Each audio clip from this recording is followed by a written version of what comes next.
I've sold £4 million worth of products and made over 570 grand in profit from Amazon FBA. And in fact, having tweaked my strategy slightly in Q4 of last year to focus more on just ROI, I've now almost made 200 grand in the first half of 2025 alone. So since starting Amazon in 2022 at the age of 19, it's fair to say I've made some very costly mistakes. I've been bamboozled with fake goods, I've bought terrible deals that have just done nothing but lose me money, and I've even been outright scammed by some of my customers. But over the last 3 years, I've really refined my processes and my strategies, and I've completely eliminated these problems from my Amazon FBA business. And today I'm going to be sharing with you guys exactly how I would start my Amazon FBA business from scratch and scale to 6 figures if I had to start from the beginning once again. So let's get into it. So what is the first step that you need to do before starting Amazon FBA business? The first thing you've got to do is just register a limited company. This means that you can just separate yourself from your business. You have a separate bank account, separate legal entity, and it just ensures that you pay the least amount of tax. The next step, once you set up your limited company, is signing up to Seller Central on the Amazon website. It's a really easy process. It's just a case of filling in a form, filling in all your personal details, your email, your password, your limited company details, and then you have to start paying for the Seller Central subscription, which is about £30 per month. Unfortunately, this is just a necessary cost, but don't worry, there's not too much other costs other than that in terms of monthly subscriptions. Now, I will be making a full video on this soon, but if you're really eager to get started, scan the QR code on screen now and join my free Discord group Live Cops. In Live Cops, we'll help you set up your company, we'll help you set up your business bank, and we'll walk you through absolutely every stage up until literally giving you your first profitable product to sell and your first set of suppliers. So there's 2 main pieces of software that are absolutely essential for running an Amazon business. The first one is Keeper. This is the main thing you'll see in some of my other videos where I'm going through the price chart history, the product details, and just really analyzing all of the data on that listing to ensure that I'm buying a product that I'm actually going to make profit on. But thankfully, it's only 15 quid a month. And then you've got Profit Go. So Profit Go is a super new product that's just come out that basically improves on the more widely used SellerAmp SaaS that you may have heard of. I definitely recommend Profit Go over SaaS. It's much more accurate, much more easy to use, and has much more modern features. And again, it's only £15 a month on top of it. So you're now looking at about £30 for the software and £30 for Seller Central itself. So all in all, you're paying about £60 per month for your kind of permanent running costs that you kind of are non-negotiable. But these softwares will allow you to make so much money in the long run, so it's well worth it. And then something I would recommend, but is optional, is a software called Seller Toolkit. It's £30 per month, and it allows you to track loads of statistics about your Amazon business, everything from your profit and loss reports to customer returns and just various notifications that are quite important for an Amazon business. So the next stage, once you've got all that software, once your account's set up, is to just start sourcing. There are 3 main ways that I source products. There's A to A, there's RA, and there's OA. So A to A stands for Amazon to Amazon.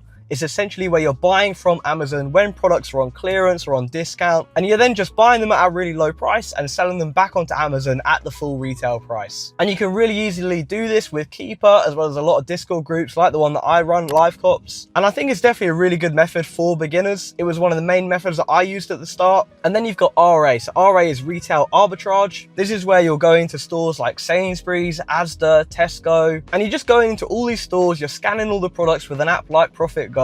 You're analyzing all of the listings and working out which products could be profitable to flip on Amazon. It's definitely a great place to start. I mean, I remember very, very distinctly many years ago going into B&M and standing around for about 2 hours scanning every single product in the store. But honestly, nowadays it can be trickier. Like, unless you've got specific items that are on clearance, it's hit and miss whether you find deals a lot of the time. And then you've got OA. So this is the #1 method that I use in my own Amazon business. OA is online arbitrage. So it's just where you're looking all over the internet for different products that are super cheap to sell on Amazon at the full price. This is definitely my #1 preferred method just because of how much you can automate it and outsource it to other people, and it's obviously what I've built my whole business around. But probably of those 3 methods, it's one of the harder ones for beginners just because it's just a lot more complex. You know, there are hundreds, if not thousands, or even hundreds of thousands of sites all over the internet that sell products. So at times it can definitely be difficult to know where to look and what to look for. And then you've also got the process of ungating to deal with. So ungating is such a terrible thing for beginners nowadays. nowadays. Ungating is just a process of getting approved to sell certain brands on Amazon, but there is light at the end of the tunnel if you persist. You've just got to see it as a barrier to entry to your competition. If you can stick with it and get ungated for these brands, you're not going to have an issue. Unfortunately, just when you're a new seller, Amazon just wants to make sure you're legit and you're not selling any dodgy products. But it's usually really simple to get approved. You just need to show Amazon an invoice showing that you've bought at least 10 products from that brand. And I know loads and loads of methods to kind of get around it and kind of game the system a little bit so that you don't actually need an invoice all the time. So let's talk a little bit more about online arbitrage, since that is the method that I use the most and the method that I think you can scale it to unlimited levels, quite frankly. I mean, I've not found any ceiling, nor has some of my top performing mentorship students. So I think you just scale it to the moon, quite frankly, if you've got enough money to put into it. And there are loads of different ways to source OA products. I know of about 12 different methods. I've even got my kind of secret sourcing methods that you may have seen me talk about in other videos. So probably the two main methods that I would focus on as a beginner is probably just storefront sourcing for first of all. So storefront sourcing is where you're looking at your competitors' storefronts. You're just going through all of the products that they sell and you're Googling all those products and trying to find supplier links for them. It really is that simple. You've just got a list of products that you know you're going to be able to find on the internet if you delve hard enough into it, and you just got to copy exactly what they're doing. Now, this is super beginner friendly. It doesn't always lead to the best deals because at the end of the day, you're just kind of copying someone else, and that other person you're copying might not even be making that much money. You just never know, you know, you got to do a lot of your own research. But if you're also leveraging like bots and stuff like that to kind of really advance how you're doing it, you can definitely have a lot of success. And I do personally actually know an Amazon seller who does consistently about 5 to 10 grand in profit a month, and he pretty much exclusively does just storefront sourcing. And then there's manual sourcing. So manual sourcing is where you're literally just manually looking through a website, or more commonly as well, you're pairing that up with promotions on a website, such as like, you know, newsletters. Check through all the products in that website and try and identify some profitable products. Now, my basic criteria for deals when you're looking at your profit go calculations and working out what products you should be buying is I stick to about 20% minimum ROI. I normally won't even touch anything that's below £2 profit per unit as well. And I'll analyze all these listings using Profit Go and Keeper just to make sure that I'm definitely going to be making money and that the pricing is consistent. And I think there's just a very minimal chance of me having to sell it for a loss. And of course, you can also combine this with Top Cashback and Cooper and Honey and all these extensions that either save you money directly with coupon codes,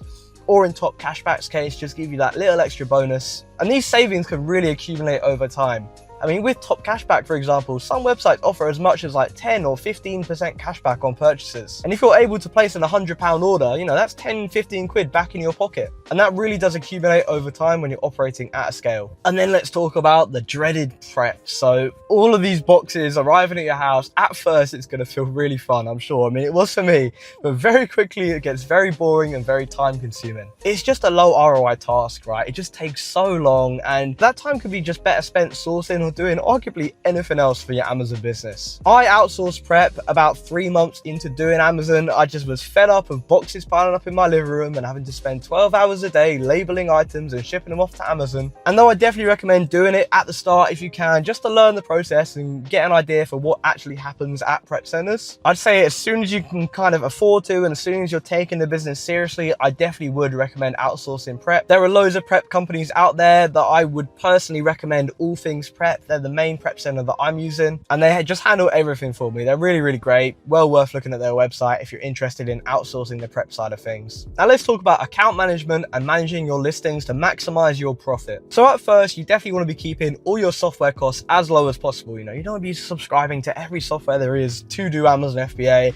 and just spending all your profit on all these subscriptions. But I definitely would recommend getting a repricer, probably at the point where you surpass like 20, 30 different unique listings. Ascent Repricer is the software that I personally use. Though it is on the more pricey side when it comes to repricers, it does easily make back that fee when you're operating at scale because of the profit that it gets you above the buy box by ascending prices. It's also a really good idea to keep an eye on your shipments, whether that's shipments from the retailer to the prep center or from the prep center to Amazon themselves. If items are going missing, you've got to be making claims for all of those items because otherwise that's just going to really really eat into your profit. And that's the worst thing. You don't want to be just losing money on selling nothing basically, because Amazon are just losing it all. So definitely keep an eye on things, and feel free to reach out to me. If you join the Live Cop server, for example, shoot me a message. I'll easily be able to help you with any issues that you have regarding missing stock. And then there's also aging inventory. So I try and buy just a month or two's worth of stock at any time, unless the margin is just so ridiculously good that it's worth waiting for. And obviously things don't always go to plan. Stuff slows down in sales unexpectedly, or maybe loads of other sellers appear on the listing and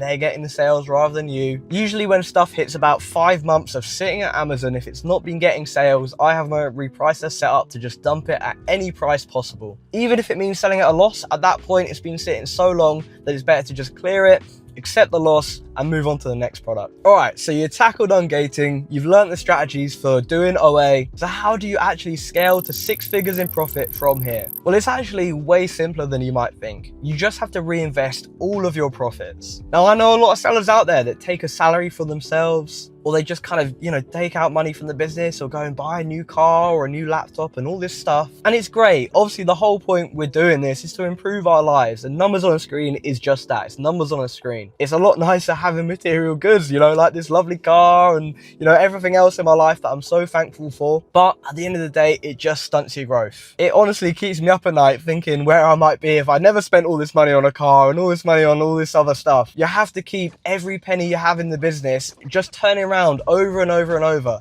and take out as little as possible. If you can afford to, like if you've got a 9 to 5 and you're doing Amazon as a side hustle, just don't touch a penny of it. Live off your salary and keep every penny in your business. You want to be increasing your spend on stock month on month. And you want to be doing all of that whilst also maintaining the same ROI. Recently, I've been able to really improve my business results without a massive cash injection, simply by focusing more on ROI than any other factor on the listing. If a product is high margin and I'm going to be making back maybe double my money on every sale, I'm way more likely to buy that nowadays, rather than something that might sell faster, or just something that maybe has better reviews but has a much lower margin. You'll also reach a stage at some point where you've sold over £90,000 of goods within a 12-month rolling period. And basically what this means is you now have to register for VAT.